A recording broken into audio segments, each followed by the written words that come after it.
વિશેષ થવા માટે એક દાખલો સમજાવતા હતા ને વાત ફંટાઈ ગઈ કે રાગનો તમે દાખલો આપતા હતા. નિશેષનો મતલબ શું થાય?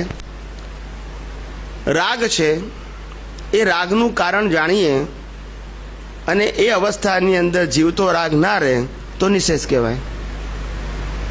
દ્વેષ ઉદયમાં આવ્યો એ દ્વેષનું કારણ જાણીએ અને દ્વેષ ઓગળી જાય અને જીવતો ના રહે તો નિશેષ કહેવાય. મીન્સ બધી અવસ્થાઓ જે છે પરિણામવાળી, એ પરિણામવાળી અવસ્થાઓમાં કશું છેલ્લે રહે નહીં. ઓગળવા જ માળે શું બને? કારણ જાણે કોને કહો છો? હે? કારણ જાણે કોને કહો છો? કારણ વગર કાર્ય ના હોય. શું કીધું? પણ વિશેષ કહો સિદ્ધાંતિક. ના, કારણ વગર કાર્ય ના હોય એટલે કાર્ય થયું માટે કારણ હોવું જોઈએ. હવે કારણનો નાશ થાય તો કાર્યનો નાશ થઈ જાય અને કારણ ના સમજાય તો કેરી ફોરવર્ડ થાય. આવો સંજોગ આવ્યો કેમ મારો? કારણ સમજાતું હોય છતાંય પક્ષ લેવાતો હોય તો એ તો કચાશ કહેવાય ને આપણે. હા, તો એને કઈ રીતે સોલ્વ કરવું? એટલે આપણે કારણમાં જાણતા હોઈએ કે આ ભૂલ થઈ જાય છે છતાંય પક્ષ લેવાતો હોય તો જાણવું. હજુ આપણે કારણને યથાર્થ સમજી શક્યા નથી. કેવી રીતે સમજાય સાહેબ? આપણને ખબર પડી કે અહીંયા ખાડો છે અને પડી જઈશું, હાથ પગ ભાગશે તો પડીએ છીએ ત્યાં આગળ. કેમ નથી પડતા? કારણ કે ત્યાં પ્રત્યક્ષ દેખાય છે ફળ અને પેલામાં દેખાતું નથી ને. આપણે આને ઉલ્લુ બનાવી નાખ્યો. શું વાંધો શકે છે? ક્યાં અત્યારે ફળ મળવાનું છે? પણ કુદરત છોડશે તમારા આશયને? છોડશે નહીં, છોડે. કુદરત ક્રિયા નથી જોતું પણ શું જોવે છે? આશય. અને આશય કેમ તમારામાં આવો છે અને ઉલ્લુ બનાવો છે? કારણ કે તમને એમાંથી આનંદ મળે છે, સુખ મળે છે, આવી માન્યતા છે. એ તૂટે નહીં. ને તૂટે ક્યારે? તમને પકડાય તો કે ખરેખર સુખ એમાંથી મળે છે કે મારા સ્વભાવમાંથી મળે છે. અને આ સુખ તો માન્યતા વાળું છે અને પાપ પુણ્યના ભોગવટા વાળું છે. આવું સમજાય તો ફેરથી તમે આ બીજ નાખો અને જે પરિણામ વાળું કારણ છે એ ઓગળી જાય. હવે આશય દ્રષ્ટિમાં ફર્યો પણ ત્રિકરણમાં તો રિપીટ થાય છે, તો એનું શું કારણ? ત્રિકરણમાં રિપીટ ભલે ને થાય, એની જવાબદારી ખરી? ત્રિકરણ તો પરિણામ સ્વભાવનું છે. શું છે? પણ પરિણામને પરિણામ નથી જણાતું તો એ તો આપણી કચાશ જ કહેવાય ને. પરિણામને પરિણામ ના જણાય તો શું થાય?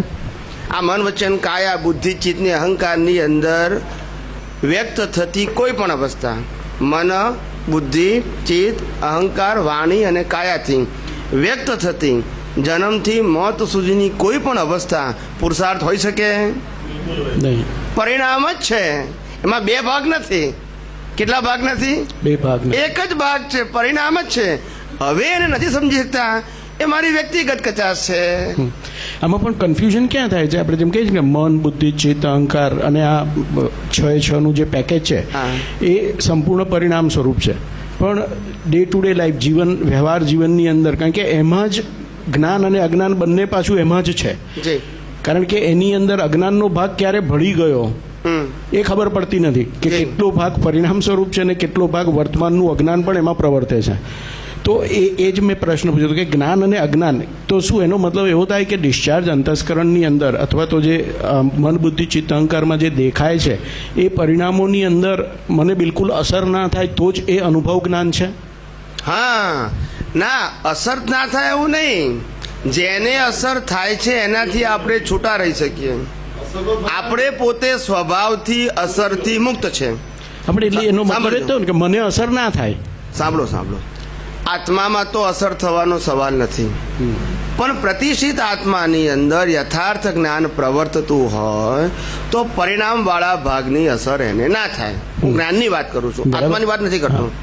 એટલે આ પ્રતિષ્ઠિત આત્મામાં કેવું જ્ઞાન પ્રવર્તે છે એના આધારે પરિણામ વાળા ભાગની અસર થવી ન થવી, ઓછી થવી વધતી થવી એ ડિપેન્ડ છે તમને હાલ કેવું જ્ઞાન વર્તે છે. સમજાય છે? આને તો અસર જે થવાની છે થવાની જ છે, એ પરિણામ છે. આમાં ફેરફારની વાત કરતા નથી પ્રતિષ્ઠિત આત્મા લેવલે.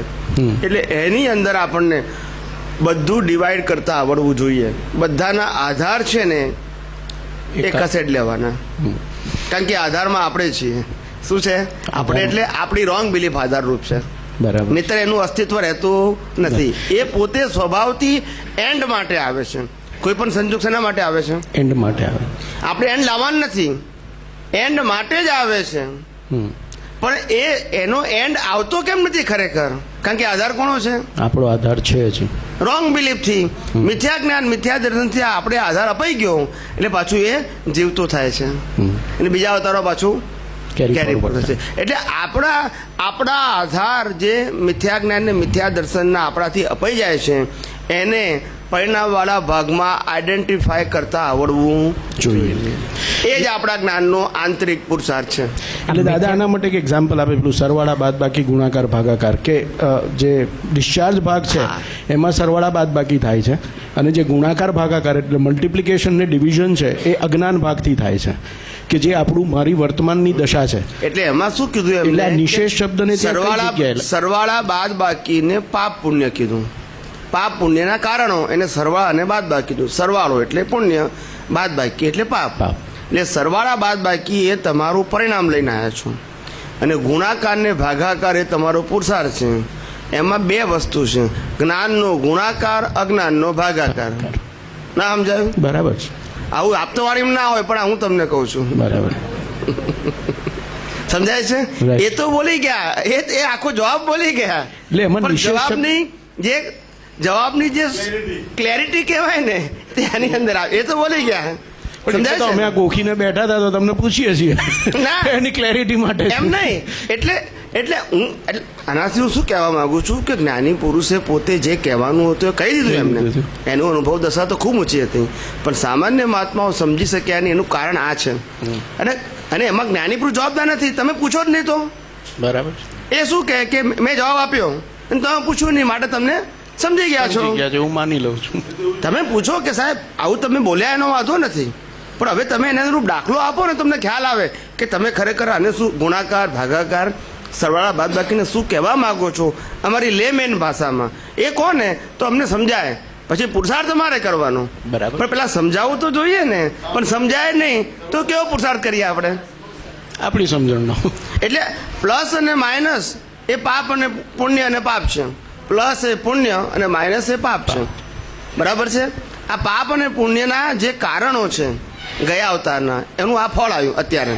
બરાબર. હવે એના તમારે ગુણાકાર ને ભાગાકાર એટલે શું કહેવાય તો કે છે એની અંદર પાપ અને પુણ્યના જે સરવાળા બાદબાકી છે એની અંદર રહેલું જે મિથ્યા જ્ઞાન, મિથ્યા દર્શન છે એનો ભાગાકાર કરવાનો અને પોતાના સ્વરૂપના, સ્વભાવના ગુણોનો શું કરવાનો?